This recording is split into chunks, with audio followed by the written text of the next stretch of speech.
So, when I say the word leader, what pops into your head? Is it, the person with the big corner office, the one with the fanciest title on the org chart? We tend to think of leadership as this position we just get. But what if it's not that at all? What if it's actually a responsibility we have to earn? Okay, let's really get into this, because the real blueprint for being a leader is, well, it's a lot more human than just a title. Sinek tells this amazing story about the U.S. Marines. Picture this. When it's time to eat, there's no official order, no rule written down anywhere, it just happens. The most junior Marines, they eat first. And the most senior officers, they always eat last. Every single time. Now, this isn't just some old tradition. It perfectly sums up their entire philosophy on leadership. It's this constant visual reminder that, yeah, the perks of rank are there, but they come with a really heavy price. You are responsible for the people in your charge. And that right there, that's the heart of what we're going to explore. Real leadership has almost nothing to do with where you sit on a flowchart. It's all about accepting the responsibility for the lives and the success of the people you're privileged to lead. This comparison really nails the difference, doesn't it? On the left, you've got the boss. That's your classic positional leader. People do what they say because, well, they have to. It's their job. The authority comes straight from the title. But look at the right. That's a true leader. Their influence comes from connection, from trust. People follow them because they want to. A boss points the way and says, go. A leader gets in the trenches with their team and says, let's go. So why is this difference so incredibly powerful? Why do we naturally gravitate toward one and, just put up with the other? Well, the answer isn't in some management textbook. It's actually hardwired right into our biology. Sinek calls this idea the circle of safety. Think about it. The world is full of dangers from the outside, right? The competition, a changing economy, new tech, all that stuff. A leader's number one job is to make sure the team doesn't have to worry about dangers from the inside. The office politics, the backstabbing, the fear of getting fired for making a mistake. When you feel safe with your own people, you can channel all of that energy into facing the real threats together.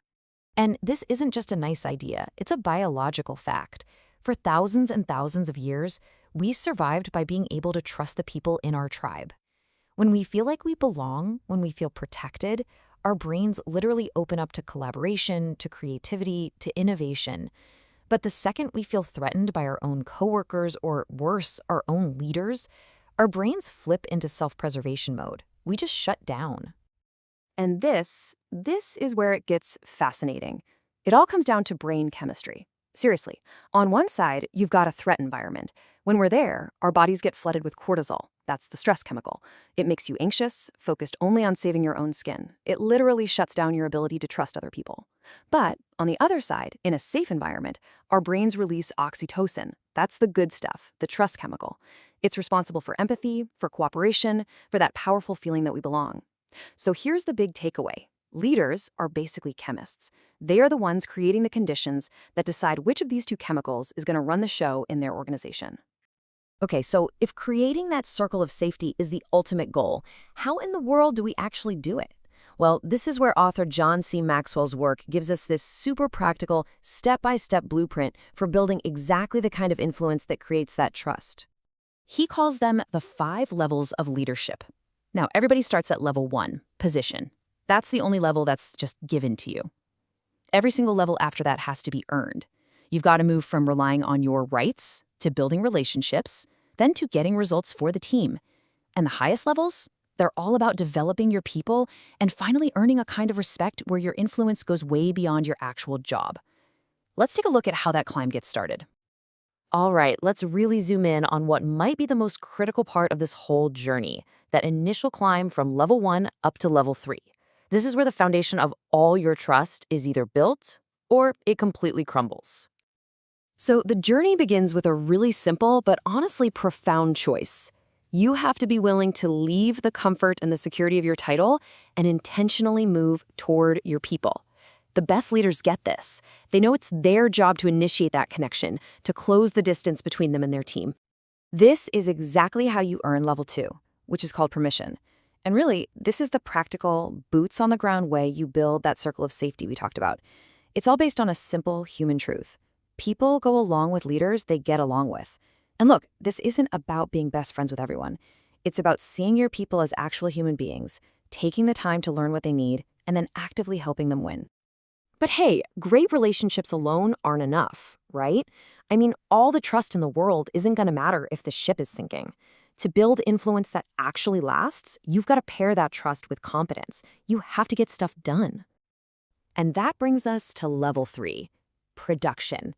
When you deliver results, you gain massive credibility. Your own work ethic ends up setting the standard for the entire team.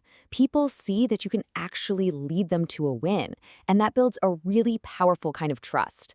Getting results creates momentum. And like Maxwell says, when the tide comes in, all the boats rise. It makes all the hard work feel totally worth it. Okay, so let's bring this all full circle. We've talked about the why, that deep biological need for safety, and we've talked about the how, that climb through the levels of influence. But what's the whole point of this journey? What's the ultimate goal? Here's the thing. The reason you climb these levels, building those relationships, getting results, developing your people, it's not for your own ego. It's not just to advance your own career. The real reason is to earn the influence you need to build and maintain a circle of safety that is strong enough to handle any storm that comes its way. This quote just says it all, doesn't it? The perks that come with leadership, they aren't the goal. They're just tools. The real price you pay is that constant daily willingness to put the needs of your people ahead of your own. Leadership is an absolute privilege, and its true cost is your own self-interest. So, at the end of the day, the real takeaway is this. Your authority doesn't come from your spot on the org chart. It comes from the permission your people give you, the results you deliver for them, and the genuine care you show to them. The title, that's just a starting point. The trust you've earned, that's what actually makes you a leader. And that leaves us with a simple but really powerful question to think about.